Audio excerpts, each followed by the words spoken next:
Hello students, अभी तक हम लोगों ने डाइजेशन को ख़त्म कर लिया है। डाइजेशन में फूड डाइजेस्ट हो गया।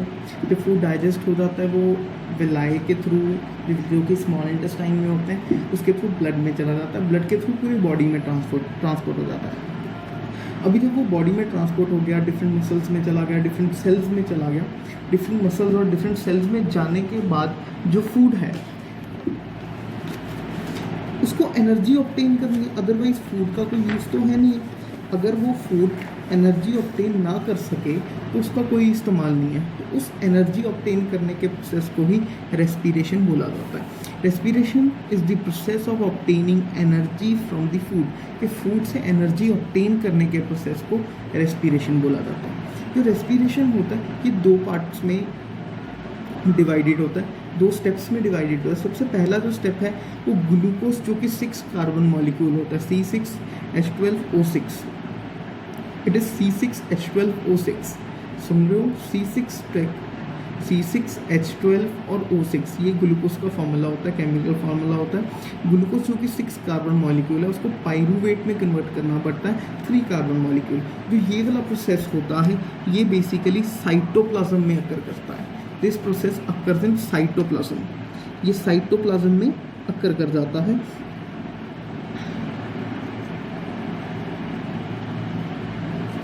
This process occurs in the cytoplasm.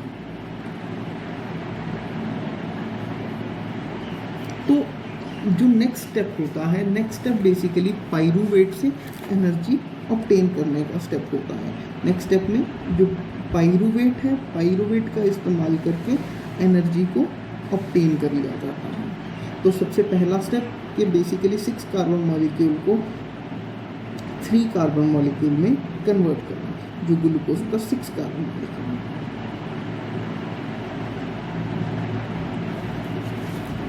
तो अभी पाइरूवेट से एनर्जी ऑब्टेन करनी है। पाइरूवेट से एनर्जी ऑब्टेन करने के लिए ऑर्गेनिजम्स 2 तरीके में डिवाइडेड होते हैं, या फिर यूँ कहें 2 तरीके की फर्दर रेस्पिरेशन होती है।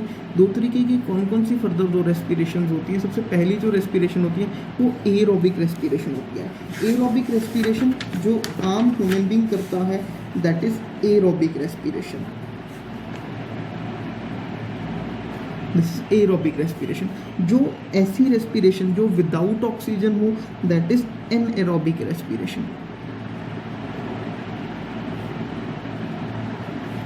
This is anaerobic respiration.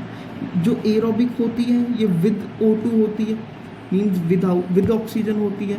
जो एनएरोबिक रेस्पिरेशन होती है, this is basically without oxygen. Actually तीसरी टाइप की रेस्पिरेशन भी होती है, that is in lack of oxygen.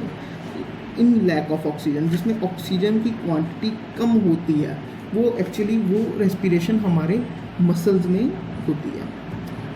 ठीक है जी। तो actually respiration is divided into 3 parts. तो तीसरा पार्ट है that is lack of oxygen.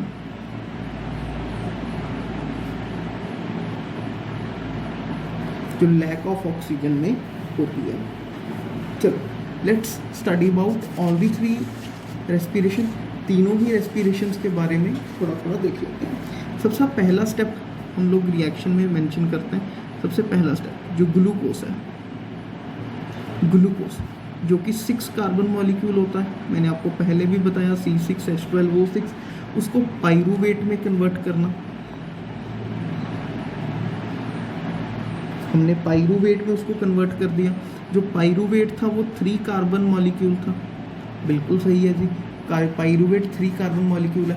अभी पाइरूवेट में कन्वर्ट होने के बाद सबसे पहली चीज़ देख लेते हैं एब्सेंस ऑफ ऑक्सीजन, जिसमें विदाउट ऑक्सीजन में क्या होता है। विदाउट ऑक्सीजन, विदाउट ऑक्सीजन का मतलब बेसिकली एनएरोबिक रेस्पिरेशन, हमारी एनएरोबिक रेस्पिरेशन जो विदाउट ऑक्सीजन होती है। ठीक है जी। विदाउट ऑक्सीजन बेसिकली ये 2 तरीके के प्रोडक्ट्स बनाता है। पहला जो प्रोडक्ट होता है इसका इथेनॉल होता है, इथेनॉल, और दूसरा प्रोडक्ट कार्बन डाइऑक्साइड। पहला प्रोडक्ट इथेनॉल और दूसरा प्रोडक्ट कार्बन डाइऑक्साइड। जो ये वाली रेस्पिरेशन होती है, generally this respiration occurs in yeast. This respiration occurs in yeast. Fermentation, जो ये प्रोसेस है particularly this process is also called as fermentation. Ferment होना, फर्मेंटेशन कई तरीके की हो सकती है, राइट? जैसे for example this process is also used for making alcohol. Actually ethanol is alcohol. Ethanol एक सेकेंड डिग्री एल्कोहल बोलते हैं हम इसको। सेकेंड डिग्री एल्कोहल मतलब कि इसमें 2 मॉलिक्यूल्स होते हैं कार्बन के। इथेनॉल में 2 मॉलिक्यूल होते हैं कार्बन के।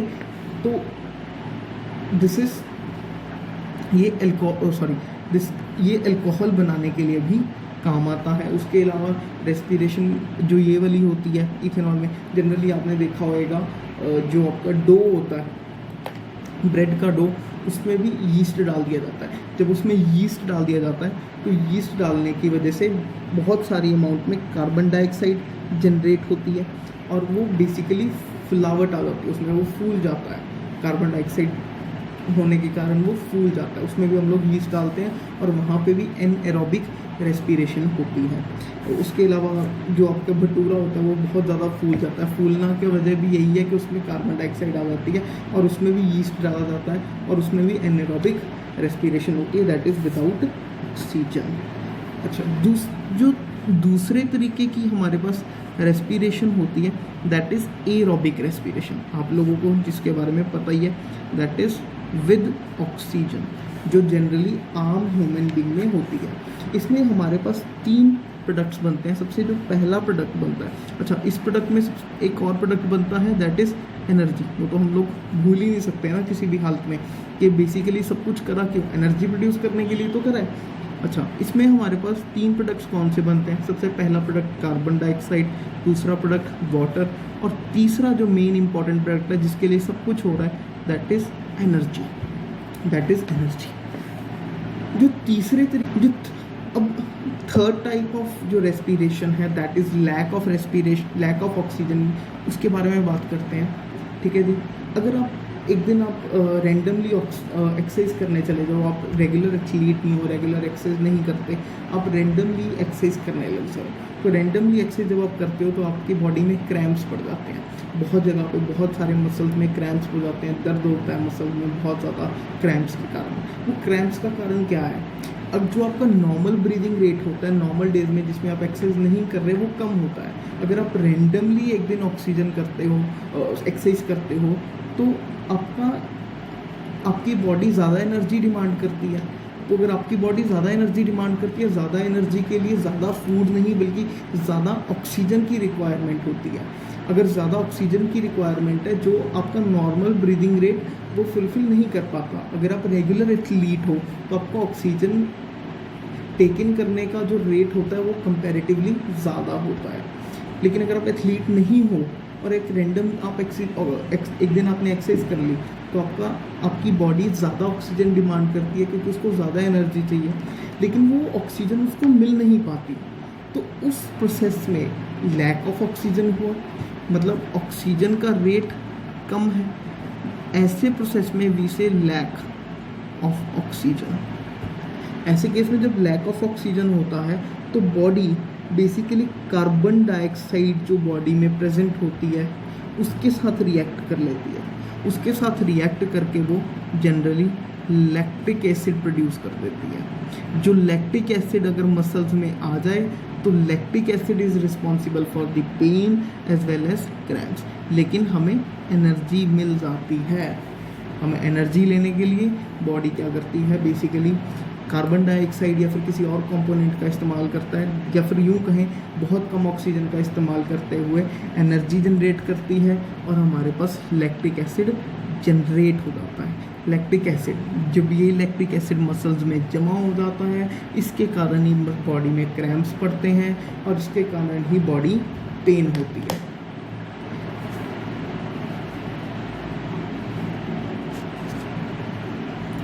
ठीक है जी। तो these were the 3 types of respiration.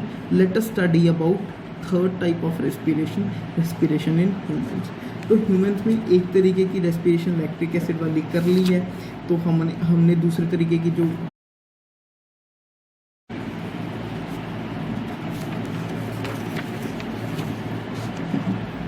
let's study how we breathe in oxygen. तो रेस्पिरेशन के लिए सबसे बड़ा पॉइंट है ऑक्सीजन रिक्वायरमेंट। ऑक्सीजन नहीं होगी तो रेस्पिरेशन नहीं होगी, एरोबिक रेस्पिरेशन, ह्यूमन बींग्स में रेस्पिरेशन नहीं हो पाएगी। तो उस रेस्पिरेशन के लिए वी यूज़ उस रेस्पिरेशन में हमें ऑक्सीजन चाहिए। ऑक्सीजन के लिए वी यूज़ ब्रीद करते हैं हम लोग। ब्रीदिंग के लिए हम लोग यूज़ करते हैं रेस्पिरेटरी सिस्टम, जो ह्यूमन रेस्पिरेटरी सिस्टम स्टार्ट होता है हमारे पास नोज़ से। नोज़ में एक्चुअली कुछ हेयर्स होते हैं जो एयर को प्योरीफाई करते हैं। सभी के नोज़ में कुछ थोड़े बहुत हेयर्स होते हैं जो एयर को प्योरीफाई करते हैं। जब हम लोग ब्रीद इन करते हैं तो एयर में सम डस्ट पार्टिकल्स कुछ होते हैं तो वो हेयर में ट्रैप हो जाते हैं, और जब हम उसको खींचते हैं तो वो बाहर निकल जाते हैं। देन नोज़ से होते हुए वो आगे आता है, और this part is called as epiglottis. याद है कि नहीं, हम लोगों ने उसमें भी करा था, डाइजेशन में भी एपिग्लॉटिस क्या करेगा, अभी एपिग्लॉटिस फूड पाइप को कवर कर लेगा और विंड पाइप को खोल देगा। और विंड पाइप को खोलने के बाद जो एयर है, अभी air basically it will go to larynx. Air larynx में चली जाएगी, दिस इज लैरिंक्स। इसको लैरिंक्स बोल देते हैं, लैरिंक्स भी बोल देते हैं, दिस इज लैरिंक्स। लैरिंक्स से बाद जो एयर है it will enter the trachea, this is trachea tube, this is trachea tube. और जो आप ये बोनी स्ट्रक्चर देख रहे हो, this are called as rings of cartilage, these are called as rings of cartilage। अभी जो ट्रैकिया है, ट्रैकिया में रिंग्स ऑफ कार्टिलेज का क्या काम है जी? अच्छा, अगर आप एक पाइप लेते हो, एक पाइप में से आप बेसिकली जो एयर है वो एक्सेल कर लो, पूरी एयर एक्सेल करोगे तो वो पाइप चपटी हो जाएगी, बिल्कुल वो पाइप चपटी हो जाएगी, चिपक जाएगी उसकी दोनों वॉल्स। तो जब हमने एयर ब्रीद इन कर लिया, ब्रीद इन करके वापस एयर हम लोग ब्रीद आउट कर देते हैं, तो ये पाइप को तो चिपक जाना चाहिए, लेकिन ये चिपक जाएगी तो फिर ये बाद में खुल नहीं पाएगी, क्योंकि वैक्यूम क्रिएट हो जाएगा, खुल नहीं पाएगी। तो विंड पाइप चिपक जाएगी तो सांस नहीं आएगा। इसी कारण भगवान ने क्या करा, इसमें कार्टिलेज ऑफ रिंग्स दे दिए कि ये पाइप एक बोनी स्ट्रक्चर के तरीके से हो जाएगा कि ये कभी भी एक दूसरे से चिपकेगी नहीं। तो रिंग्स ऑफ कार्टिलेज का ट्रैकिया में ये यूज़ होता है। तो एयर बेसिकली ट्रैकिया से होते हुए अंदर एंटर करती है, अंदर एंटर करके इसमें इसको दोनों लंग्स में जाना होता है, एक इस लंग में जाना होता है और एक इस लंग में जाना होता है। तो ये जिस पॉइंट पे आके दो पार्ट्स में डिवाइड करती है, these are called as bronchi, these are called as bronchi, bronchi, these are called as bronchi। अभी ये ब्रोंकाई बन जाते हैं, ये this is also one bronchi and this is another bronchi. एक ब्रोंकाई एक लंग में, दूसरी ब्रोंकाई दूसरे लंग में। दिस इज कॉल्ड रिब्स या फिर रिब केज। ये पूरे पार्ट को क्या बोलेंगे हम लोग, ये पूरा पार्ट जो बाहर वाला बोनी स्ट्रक्चर देख रहे हो, that is rib cage. Rib cage क्या करता है, basically it protects lungs from external pressure, मतलब कोई भी एक्सटर्नल प्रेशर से जो आपके लंग्स हैं उसको प्रोटेक्ट करता है, इवन कि आपके हार्ट को भी प्रोटेक्ट करता है। आपको ये बात का पता होना चाहिए, जो आपकी लंग्स हैं, ये एक लंग, ये लंग, इसके सेंटर में हार्ट होता है। It is slightly towards left side, थोड़ा सा लेफ्ट साइड की तरफ होता है, लेकिन इसके सेंटर में होता है, स्लाइटली टूवर्ड्स लेफ्ट। तो यहाँ पे हार्ट को भी प्रोटेक्ट करता है। तो उसके बाद जो एक ब्रोंकाई है, दिस पर्टिकुलर ब्रोंकाई, ये वाली ब्रोंकाई हम आप लोग देख रहे हो, दूसरे लंग में भी होगी इसी तरीके की एक ब्रोंकाई। जो ये ब्रोंकाई है, ये फर्दर बहुत सारे पार्ट्स में डिवाइड कर लेती है, ये कुछ इस तरीके से। इन पार्ट्स को हम लोग बोलते हैं ब्रोंक्यूल्स।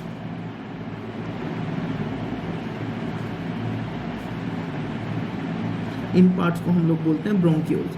पहले ब्रोंकाई आया, ब्रोंकाई से फर्दर डिवाइड हुए bronchioles.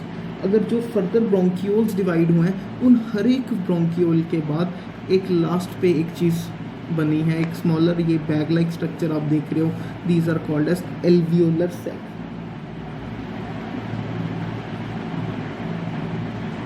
Alveolar sac, these are alveolar sac.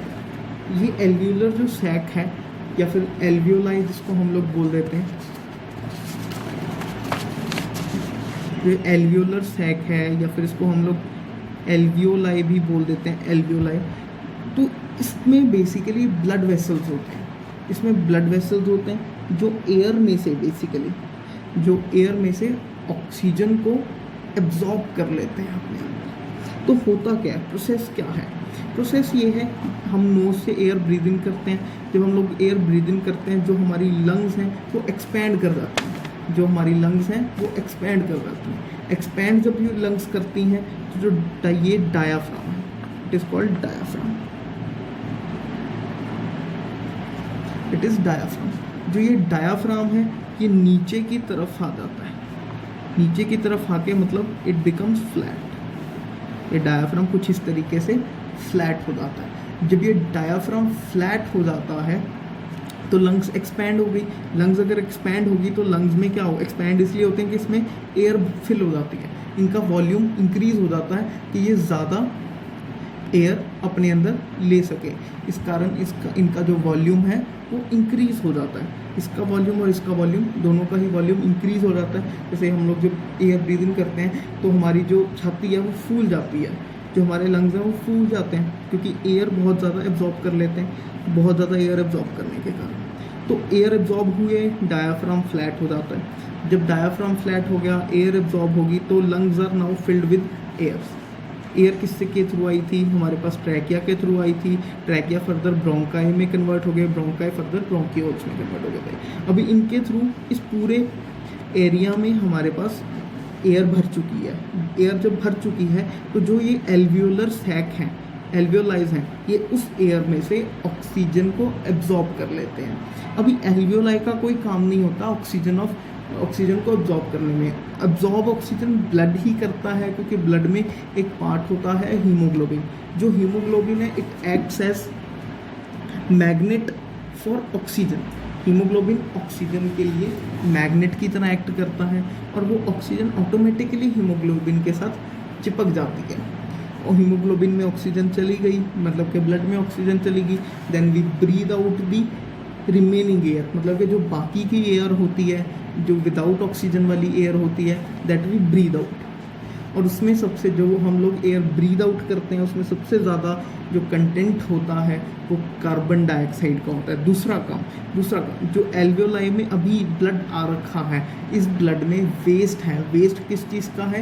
Carbon dioxide का वेस्ट है। वो कैसे है? जब रेस्पिरेशन हम लोगों ने पहले पढ़ी तो उसमें एक वेस्ट प्रोडक्ट ऑब्टेन हुआ। वो वेस्ट प्रोडक्ट कौन सा था? वो कार्बन डाइऑक्साइड का वेस्ट प्रोडक्ट था। उस कार्बन डाइऑक्साइड के वेस्ट प्रोडक्ट के साथ जो हम लोग एयर है वो सारी की सारी एयर हम लोग एक्सहेल कर देते हैं।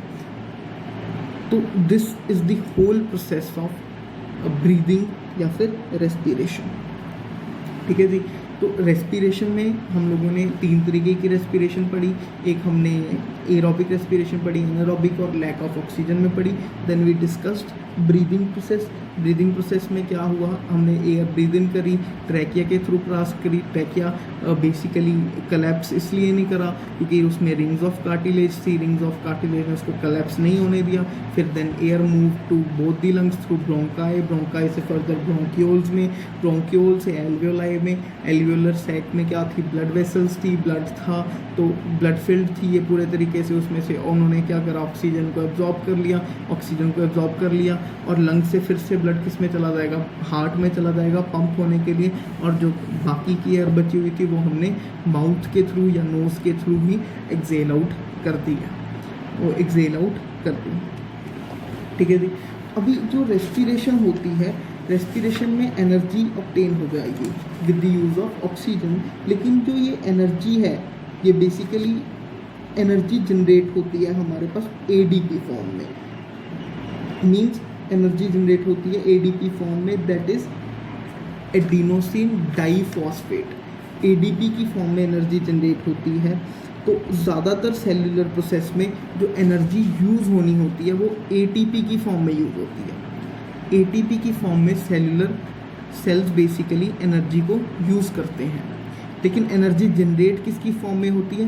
एडीपी की फॉर्म में एनर्जी जनरेट होती है। तो एडीपी की फॉर्म में जो एनर्जी जनरेट होती है उसमें हम लोग एक बॉडी फॉस्फेट का मॉलिक्यूल ऐड करता है, और जो ये प्रोसेस होता है माइटोकॉन्ड्रिया में होता है।